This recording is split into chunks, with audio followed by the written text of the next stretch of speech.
Hi guys, today we'll be reviewing the HP EliteDesk 800 G5 Mini and EliteDisplay. So this particular desktop PC is for general office users. It's a powerful and configurable desktop, and the small design of this mini PC allows it to be mounted onto the back of the monitor, allowing you to have a clean desktop at home or even if you're in the office. So if you're fortunate enough to be working from home, this could be the ideal clean setup you've been looking for. So we'll be unboxing this, setting it up and putting it through its paces to see how well it performs. So feel free to take a look at the timeline below and jump to any points that are of more interest to you. So let's open it up and see what you get in the packaging.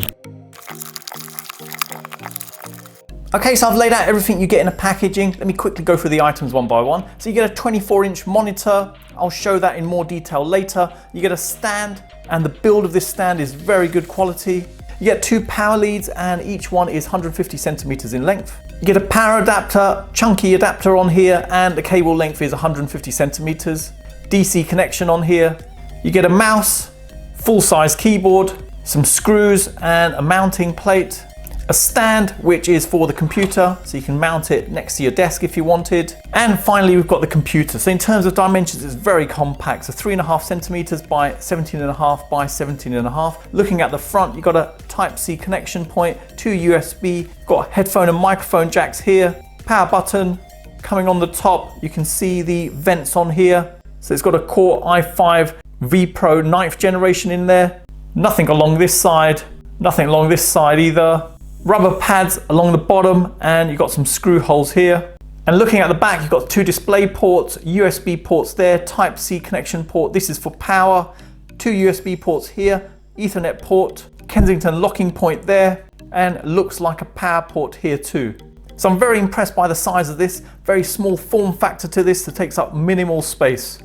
Next, let me show how to set up the device. So in terms of installation, you can use the stand they provide with it, or if you had an existing mount you wanted to make use of, you can put the blanking plate on here. So if you look at the back, you can see the clips on here. Two are wider apart, two are narrower, and on here the narrow bit at the bottom and the wider bit at the top. It's just a matter of taking this, you can slot it in like so, and there you go, a flat finish on there. And then you can use the screws it came with to mount it to your existing mount. Now to remove this, if I just show at the bottom,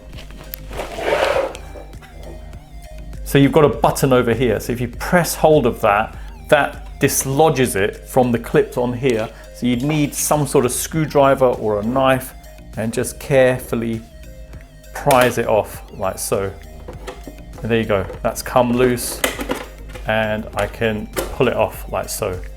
So it's nice you've got that option, so you're not limited to just using their stand on there, but I'm gonna set this up with the stand. Now, the side bits here, they come off. So if I pull that off, pull the other side off, there you go, that reveals the area underneath. And this is where the PC can be hidden away.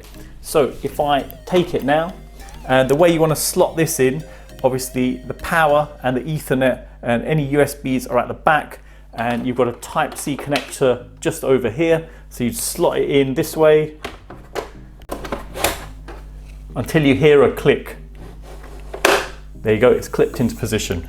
Now if you wanted to remove it, you just press the button here, releases the clips there, and you can just push it out. So just to show that, I'll press it down and it pushes out, you see?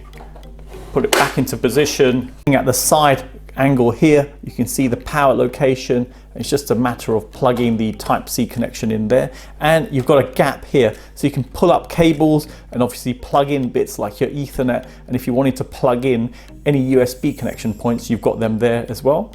Now looking underneath the monitor, you've got a power button there, you've got 4 USB points, display port there, and you've got the power point there. And if you look there, there's some control options for the monitor. You can put the covers back into position, so they clip at the sides first, and then you push it down, it locks in. Do the same at the other side.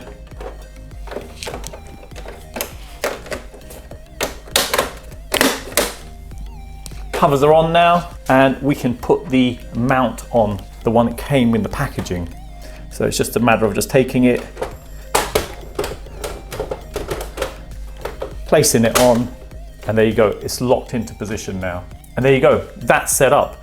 Now, if you didn't want to store the PC within the monitor to make it compact, you can obviously use the stand, which I've already shown, so the computer literally just sits directly onto there.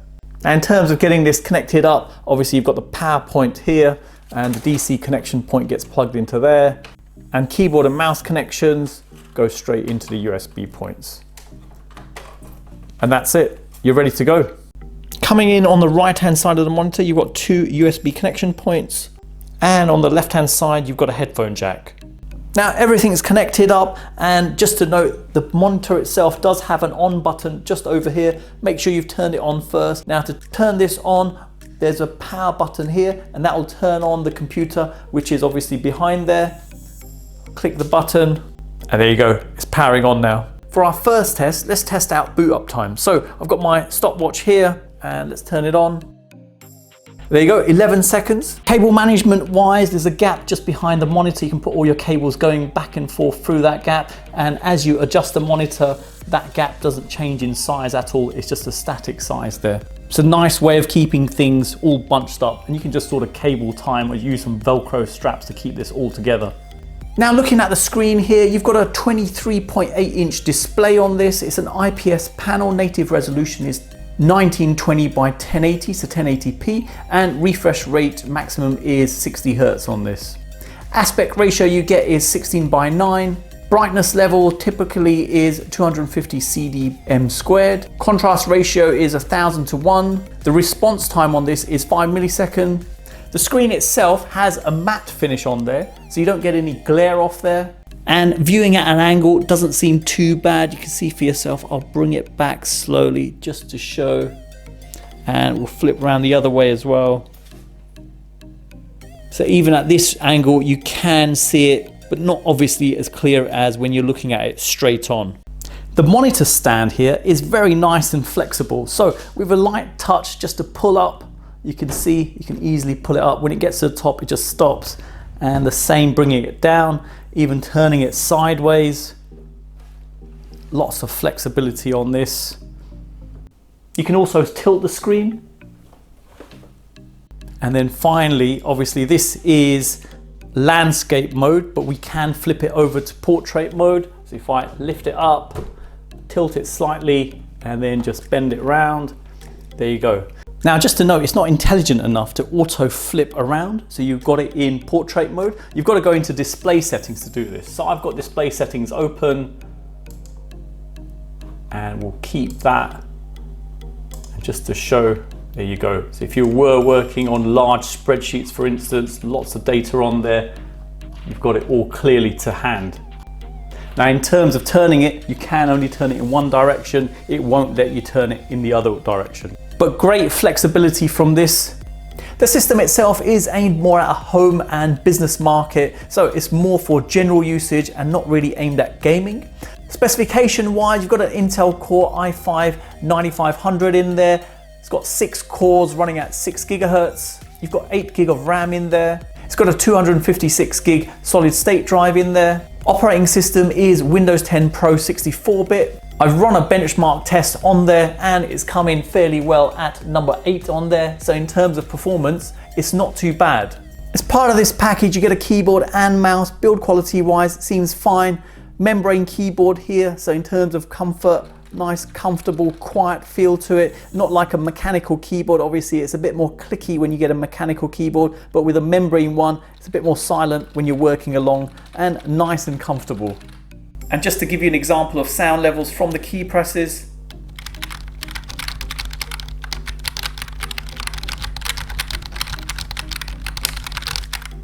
In terms of speakers, you've got 2 speakers built into this, and they're 2 watts per channel. Now, sound levels from the device itself with the computer on and the monitor on are very minimal, literally a very faint hum coming from it, which is nice. Obviously, if you like the silence, you don't want to hear a fan going in the background or anything like that, this is ideal. Now, sound levels from the speakers built into the monitor, let's test that out. So I've got my sound level meter here. I've got a track ready on maximum volume. So if I press play,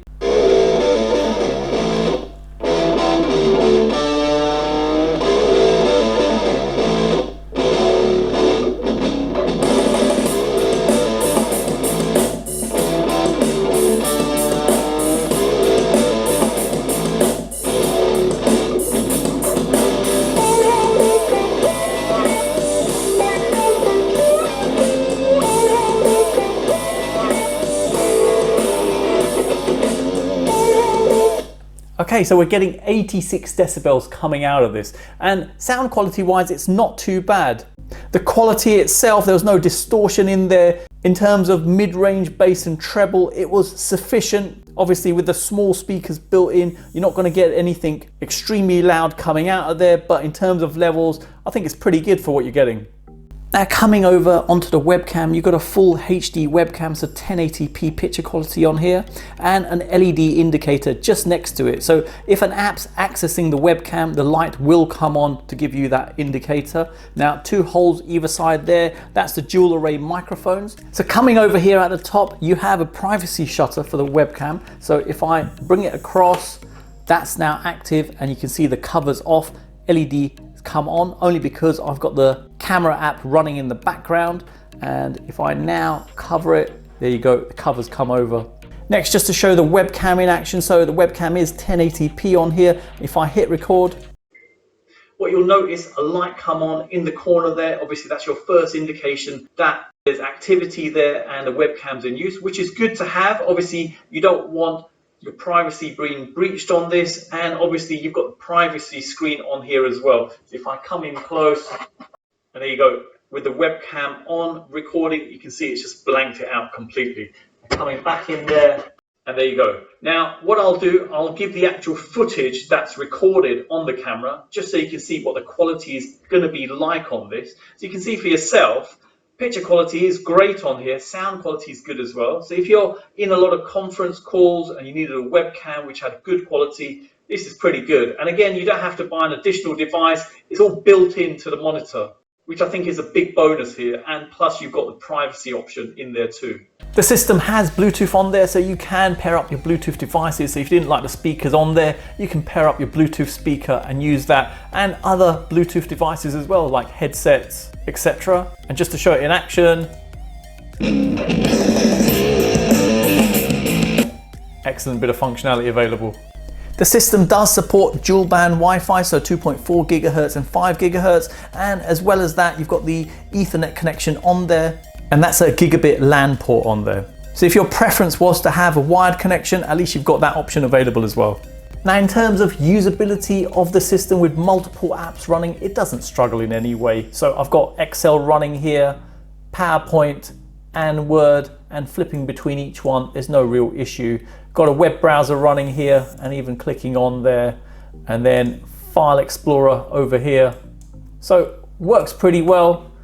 Don't see any concerns with that. It is aimed at the business and home market, and it doesn't struggle in any way in terms of multitasking. And what I really like about this is the fact the form factor is so compact on this. The fact that you've just got the monitor, obviously the computer's attached behind there, keyboard and mouse, and that's it. So if you were limited for space or you wanted a nice clean desk setup, this is really good. Obviously it helps with the speakers built in, together with a webcam on there as well. So you're not really lacking anything with this system. In terms of general browsing performance on here, just on the web, performance seems fine. No issues there at all.